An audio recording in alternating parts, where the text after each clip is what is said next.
आगरा, भले झर गया हो सुमन डाल से पर, हवाओं में उसकी महक आ रही है। भले मिल गई ज्योति में ज्योति जाकर, उजालों में उसकी चमक आ रही है। वरिष्ठ साहित्यकार श्रीमती रमा वर्मा, श्याम, ने रविवार शाम यूथ हॉस्टल में इन काव्य पंक्तियों द्वारा जब अपने पति पूर्व जेलर स्वर्गीय श्री श्यामलाल वर्मा को भावभीनी श्रद्धांजलि दी तो समूचा सभागार इन भाव तरंगों में गहरे डूब गया। अवसर था श्री श्याम स्मृति वर्तिका ट्रस्ट द्वारा आयोजित वार्षिक साहित्य समारोह का। वर्ष 2010 से निरंतर चल रही श्रद्धांजलि की इस श्रृंखला में स्वजनों और स्नेही जनों संत कवि साहित्यकारों ने भी भावभीनी श्रद्धांजलि अर्पित की। वर्ष 2023 से शुरू किया गया श्याम स्मृति सम्मान इस बार रुद्रपुर के युवा कवि विवेक बादल को प्रदान किया गया। उनकी अनुपस्थिति में उनके मित्र नवीन जी ने ये सम्मान उनकी तरफ से ग्रहण किया। श्रीमती रमा वर्मा, श्याम के गीत संग्रह समय के साक्षी और बाल कविता संग्रह आई की फुहार का विमोचन भी किया गया।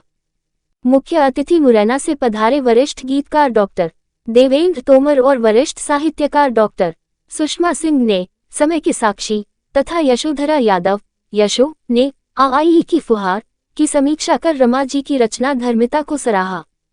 अध्यक्षता कर रहे मंचस्थ वरिष्ठ साहित्यकार डॉक्टर राजेंद्र मिलन, श्रीमती शांति नागर, शीलेंद्र वशिष्ठ, डॉक्टर कुसुम चतुर्वेदी और कमला सैनी ने आशीर्वाद दिया। इससे पूर्व सुप्रसिद्ध कवयित्री एवं गायिका श्रीमती निशी राज ने सुमधुर सरस्वती वंदना प्रस्तुत की। डॉक्टर रमा रश्मि ने पूर्व जेलर स्वर्गीय श्यामलाल वर्मा जी के सेवा भावी व्यक्तित्व और कृतित्व को प्रस्तुत किया। अशोक अश्रु ने समारोह का संचालन किया। गौरव गुंजन ने आभार व्यक्त किया। न्यूज टाइम्स के लिए आगरा से सनी सालार की रिपोर्ट। जो कार्यक्रम में आप आई है, क्या कहना चाहेंगे इस प्रोग्राम के लिए? ये श्याम स्मृति वर्तिका ट्रस्ट बनाया है रमा वर्मा श्याम जी ने अपने पतिदेव की स्मृति में, और 14 वर्ष से निरंतर वे उन्हें श्रद्धांजलि अर्पित करती हुई अपनी पुस्तकों का लोकार्पण करती हैं, कभी 2 कभी 1। तो इस बार 2 पुस्तकों का लोकार्पण हुआ है। एक उनके गीतों का संग्रह है जिसका नाम है समय की साक्षी, और दूसरा बाल साहित्य पर है AAEE की फुहार। तो दोनों ही पुस्तकें बहुत शानदार हैं।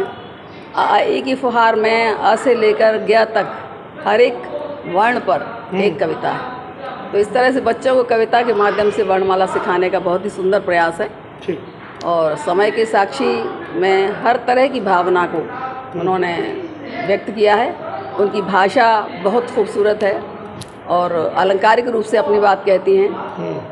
मानवीकरण बहुत करती हैं, भावनाओं तक का मानवीकरण करती हैं, मतलब प्रकृति का तो करती हैं, भावनाओं का भी मानवीकरण करती हैं। तो ये एक खास विशेषता है उनकी कविता की। Thank you. कृति का हुआ है, क्या जानकारी देना चाहिए? ऐसा है कि कोई भी कवि या लेखक अपनी पुस्तक लिखता है तो इसका मुख्य उद्देश्य होता है कुछ संदेश देना और समाज का हित करना या हित की सोचना, ये मुख्य कवि का उद्देश्य होता है। मेरी इस पुस्तक में बहुत सारे गीत हैं, 107 के करीब, लेकिन सब गीत कहीं ना कहीं कुछ ना कुछ संदेश दे रहे हैं समाज को।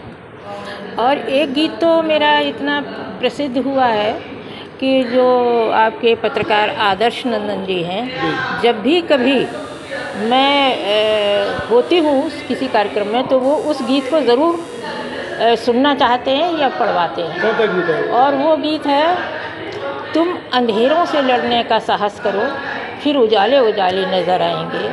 पंथ दुष्कर तो हैं पर चलो तो सही, पंथ दुष्कर तो हैं पर चलो तो सही, हाथ विश्वास का तुम गहो तो सही, भोर के पल तुम्हारी प्रतीक्षा में है, रात के सब अंधेरे गुजर जाएंगे, तुम अंधेरों से लड़ने का साहस करो, फिर उजाले उजाले नजर आएंगे।